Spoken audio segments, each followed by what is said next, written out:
윤석열을 거침없이 때리는 여권. 몸무게 100kg이다. 이렇게 응수에 나섰습니다. 무슨 얘기인지 궁금하시죠? 김 기자 설명 들어가 보죠. 네, 유시민 노무현재당 이사장이요. 윤석열 총장의 가족과 관련된 사건을 언급하면서 윤 총장 위신이 땅에 떨어졌다. 이렇게 표현했습니다. 먼저 그 얘기부터 듣고 오시죠. 윤석열 총장은 지금 사실 식물총장 상태예요. 왜냐하면 그 장모님은 기소가 됐고, 물론 사문서 위조 동행사인데, 그죠? 그 잔고증명 그거를 위조한 거기 때문에. 근데 그걸 행사했잖아요. 행사하면 사기죄가 같이 가요. 근데 사기죄는 사문서 위조 동행사보다 2배 이상 형이 무겁기 때문에 그건 살짝 빼고 사문서 위조만 지금 불구속 기소를 해놓은 거고요. 그러니까 이게 부인과 장모님이 이렇게 돼 있기 때문에 지금 검찰총장으로서 위신은 완전히 바닥에 추락해 있는 거고요. 청와대를 비롯한 여권에서는 윤석열 총장 때리기에 연일 나서고 있습니다. 청와대 내부에서는 윤석열 총장 선 넘었다 이런 발언까지 나왔다고 하고요. 이해찬 민주당 대표는 윤석열 총장을 겨냥해서 연일 검찰개혁을 강조하고 있습니다. 또한 열린민주당에서는 비례 후보들이 계속해서 윤석열 총장의 자진사퇴서를 거론하기도 했죠. 그리고 조금 전에 들으신 것처럼 유시민 이사장은 윤석열은 식물총장이다라는 표현까지 내놨습니다. 진중권 전 동양대 교수 유시민 이사장의 윤석열은 검찰총장이 아닌 식물총장입니다라는 발언과 관련해서 총선에서 압승이 예상되니까 유시민 씨가 윤석열은 이미 식물총장이라고 기뻐하고 있네요. 유시민 씨 그동안 좀 바짝 긴장해 있다가 이제 좀 마음이 좀 놓이는 모양입니다. 이렇게 비꼬 왔습니다. 유시민 이사장을. 윤석열 검찰총장도 가만히 있지 않았습니다. 몸무게로 응수했습니다. 윤석열 검찰총장 최근 본인 지인들에게 야, 나 아무리 흔들어봐라. 나를 아무리 흔들어대도 내가 몸무게가 100kg이라 안 흔들린다. 총선 이후 윤석열 거취 논란이 재점화될 가능성이 제기가 됐는데 배승희 변호사는 좀 어떻게 보세요? 일단 윤석열 총장의 이런 강직함이라고 해야 될까요? 외부에서 흔들어대도 나는 흔들리지 않는다는 거를 몸무게가 무겁다는 식으로 이렇게 비유한 걸 보니까 아직까지는 여유가 있어 보입니다. 그런데 지금 제기되는 의혹들을 저는 조국 사태와 좀 비교하고 싶은데 조국 가족들에 대해서 뭐라고 이야기를 했냐면 일반인들인데 왜 흔드느냐 이런 비판도 많이 했었고요. 또 피의 사실 공표도 하면 안 된다. 의혹 제기하는 것도 안 된다. 인권을 더 중시해야 된다라고 했는데 이 윤석열 총장을 향해서는 이런 기준이 좀 적용이 안 되는 모양입니다. 심지어 이 아내와 장모 되신 분들에 대해서는 이게 다 결혼 전에 한 일이에요.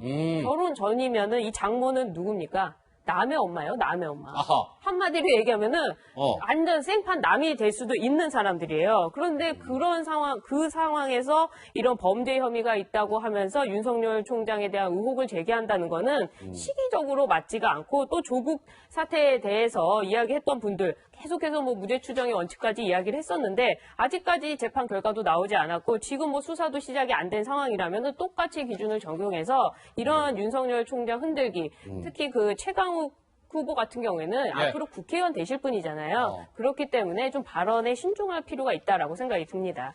자, 이런 가운데 윤석열 호위무사를 자처하고 나선 인물이 있다는데요. 김 기자 무슨 얘기입니까? 누굽니까? 네, 한국경제당 이은재 비례후보 1번이죠. 이은재 대표 얘긴데요. 어제 서초동 대검찰청 앞을 찾아서 지금 손가락에 피를 내면서 혈서를 쓰고 있습니다. 뭐 이마에 두른 띠에는 윤석열 사수 이렇게 되어 있고요. 본인 조금 전에 나왔듯이 이빨로 손을 깨물어서 뭔가 피를 낸 뒤에 혈서를 쓰는 그런 모습을 영상을 공개했습니다.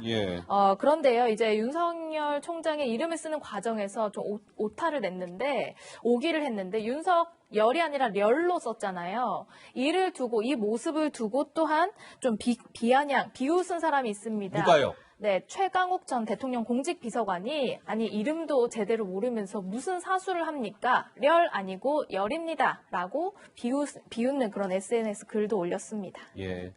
이은재 한국경제당 대표, 참고로 한국경제당이 지금 비례 1번인데요. 예, 윤석열, 우리 한국경제당의 지지를 많이 해주셔야 윤석열을 보호할 수 있습니다. 이런 취지의 퍼포먼스를 벌였습니다. 저게 혈서냐 아니냐 그 논란도 이어지고 있는데 최진원 원장 말씀 좀 짧게 좀. 저는 좀 조국 호위 무사든 윤석열 호위 무사든 간에 호위 무사가 좀 없었으면 좋겠습니다. 칼 들고 앞에 싸우는 게 호위 무사 아니겠습니까? 그리고 호위 무사가 많으면은 진영 간의 대결, 공론 분열이 심화되기 때문에 저는 좀 총선 끝나고 나면 어느 쪽이든 양쪽 다 호위 무사들은 없었으면 좋겠다. 그런 생각. 오, 양쪽 다 호위 무사들은 없었으면 좋겠다. 굉장히 의미심장한 말씀을 최진 원장께서 주셨습니다. 자, 오랜만에 등장하는 인물 누굴까요? 사흘 전 발언이라고 하네요. 자, 직접 준비되어 있습니다. 확인해 보시죠. 법무부 장관으로 취임한 지 어느덧 100일이 지났습니다. 돌이켜보면 지난 100일이 마치 1년이 지난 것처럼 느껴집니다. 취임 이후에 법무부에 대한 국민의 기대와 관심이 집중되는 일들이 많이 있었기 때문으로 생각합니다. 투명하고 공정한 법무 행정을 위해 인사원칙을 바로 세우고 관행이라는 명목 아래에 반복되어 오던 많은 일들을 법과 원칙 그리고 인권의 관점에서 다시 살펴보고 시정해 왔습니다. 그동안 추진해 오던 법무검찰 개혁을 중단 없이 추진하겠습니다. 네, 추미애 법무부 장관이 취임 100일을 맞아서 셀프 메시지를 올렸다고 하는데요. 그 영상 가운데 주요 발언을 들으셨습니다. 최수영 평론가 무슨 생각이 드시는지요? 저는 좀 자화자찬, 좀 낯뜨거운 자화자찬이 아닐까 싶어요. 예. 저 발언 중에 보니까 법은 강자의 편의가 아니라 약자의 지팡이가 된다는 말을 했는데 예. 전 본인이 좀 되새겼으면 좋겠어요. 정말 이 정부가 강자 아닙니까? 이 정부의 유력 인사들이 강자 아닙니까? 근데 약자는 누구입니까? 근데 저는 이 추미애 장관의 프레임이 굉장히 잘못된 거라고 저는 생각이 들고요. 잘못된 것이다. 그리고 또 하나, 예. 법무부의 기대와 관심이 많았다 이렇게 얘기를 했는데 제가 보기에는 우려와 분노의 시선이 많았던 거죠. 그러니까 너무 저를 곡해서 해석하신 것 같은데 법무부 장관답게 조금 좀 그 중립적 자세에서 이 얘기를 했으면 좋지 않을까. 저렇게 내가 하는 모든 일들이 100일 동안 정말 잘했고 국민의 많은 이런 찬사를 받았다고 하는 인사원칙 바로 세웠다. 이런 말들이 얼마나 공감대를 형성할지 저는 사실 의문입니다. 알겠습니다. 오랜만에 추미애 장관이 동영상을 올려서요. 그 얘기까지 짤막하게나마 짚어드렸습니다.